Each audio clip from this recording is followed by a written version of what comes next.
জয় ভীম mission নামৰ এটা সংগঠনৰ আজি ৰাজ্যিক কাৰ্যালয় গুৱাহাটীত উদ্বোধন কৰা হ'ল। আমাৰ ৰাজ্যিক সভাপতি তাৰিণী চৰণ দাস আছে আৰু অন্যান্যসকল আছে। তেখেতসকলৰ উপস্থিতিত এই কামটো কৰিছোঁ।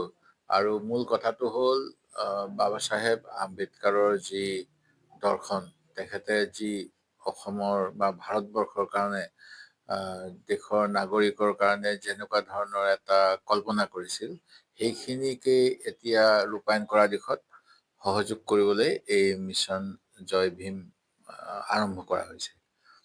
প্ৰকৃততে মহাত্মা গান্ধীয়ে হওক বা বাবা চাহেব আম্বেদকাৰেই হওক, যিসকলে দেশৰ প্ৰথম অৱস্থাতেই দেশখন গঠন কৰিবলৈ আগভাগ লৈছিল, তেখেতসকলৰ মানে ভয়ত বৰ্তমান চৰকাৰখনৰ তত নাই, মানে ভূতে খেদি ফুৰা নিচিনা দেখে তেওঁলোকে। আৰু আপোনালোকে জানেই, গুৱাহাটীৰ আমাৰ তৰুণ গগৈ যেতিয়া মুখ্যমন্ত্ৰী আছিলে, গুৱাহাটীৰ সচিবালয় চৌহদত বাবা চাহেব আম্বেদকাৰৰ এটা পূৰ্ণ প্ৰতিমূৰ্তি ৰাইজে যাতে শ্ৰদ্ধাঞ্জলি জনাব পাৰে, তেওঁৰ আদৰ্শৰে যাতে আগুৱাই যাব পাৰে, তাৰ বাবে ব্যৱস্থা কৰি দিছিল।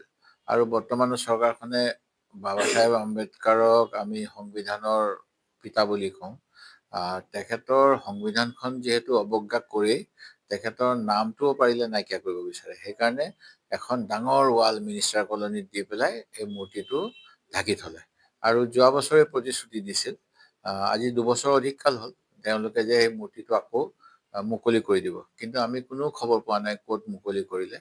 আৰু তেনেকৈয়ে তেওঁলোকে কিছুমান মানুহক আমাৰ সাধাৰণ ৰাইজৰ পৰা আঁতৰাই ৰাখিব বিচাৰে।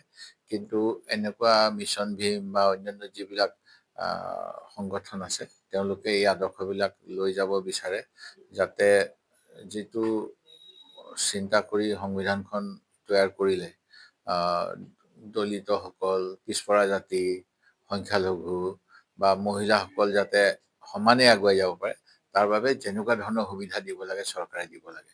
আৰু বৰ্তমান চৰকাৰে তাৰ পৰা যদিও দেখাত সেইবিলাক আঁচনিয়ে লয়, মহিলাবিলাকক পইচা দি আছে, ইমানকে আমি দেখিছোঁ, কিন্তু তেওঁলোককতো অকামিলা কৰিছে। আগত কংগ্ৰেছ চৰকাৰ দিনত সূতা দিছিল, সূতাখিনি মূলধন বুলি ধৰক, অকল সূতা বুলি নহয়।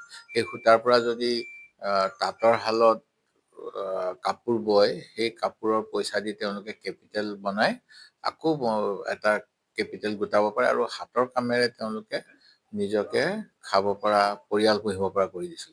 কিন্তু এতিয়া 10 তাৰিখটোলৈ হবে অপেক্ষা কৰিব লাগিব, কাম বন নকৰাকে, আৰু 1250 টকা, 1500 টকা দিব, আৰু অন্য কামত একো যোগাযোগ কৰা নাই। খালি স্কিমৰ নামত মানে কেনেকৈ ৰাইজক মানে আবহাওয়া ভাবিব পাৰি, এই প্ৰচেষ্টা।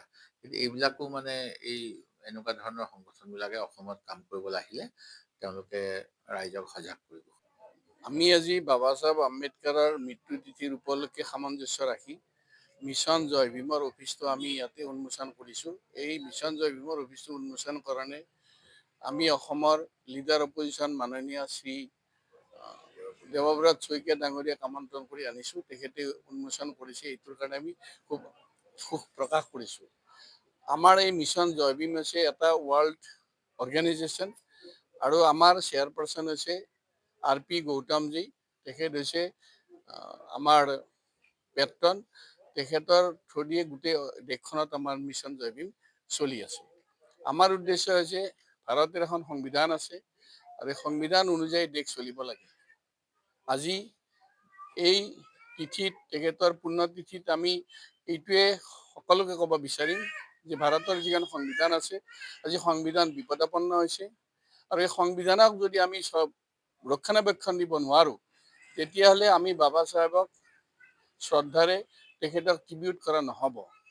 যদি আমি সঁচাকৈ ভাৰতীয় সংবিধান ভিত্তিত চলোঁ, তেতিয়াহ'লে আমাৰ সাংবিধানিক যি প্ৰিএম্বুল আছে, ডেমক্ৰেটিক যিটো আমাৰ অধিকাৰ আছে, আমাৰ যিটো নেশ্যনেলিজিম আছে, আমাৰ যিটো আৰ্টিকল 1 দিছে, India is the name of our country, India Bharat union of states. আজি ইউনিয়নৰ ভেলিউ নোহোৱা হৈছে, ষ্টেটৰ ভেলিউ নোহোৱা হৈছে। ইউনিয়নে বিচাৰিছে গোটেই সংবিধানৰ যিমান প্ৰক্ৰিয়া আছে ভায়োলেট কৰাৰ কাৰণে অপ্ৰাণ চেষ্টা কৰি আছে, কৰিছেও। আৰু ষ্টেটেও কৰিছে কি ইউনিয়নৰ ওপৰত ভৰসা ৰাখি, আৰু তেওঁলোকে নকৰিব লগা যিখিনি কাম কৰিছে আমি এইটো বিৰোধিতা কৰিম। এক্সাম্পল কৈছোঁ, আজি যেনে আমাৰ ৰেলতে হওক বা ষ্টেটতে হওক আমাৰ চাকৰিৰ অধিকাৰ আছে আৰু এই চাকৰিৰ অধিকাৰবিলাক আজি ভাৰত চৰকাৰে বা অসম চৰকাৰে আমাৰ খিলঞ্জীয়া লোকৰ পৰা আজি কাঢ়ি দিছে। তাৰ আমি প্ৰতিবাদ যদি কৰিব লাগে, আজি সেইটোৱে শ্ৰদ্ধা হ'ব বাবা চাহেব আম্বেদকাৰৰ, যে আমি লোকেল ৰিজনেল এমপ্লয়মেণ্ট আমি কৰিব লাগিব।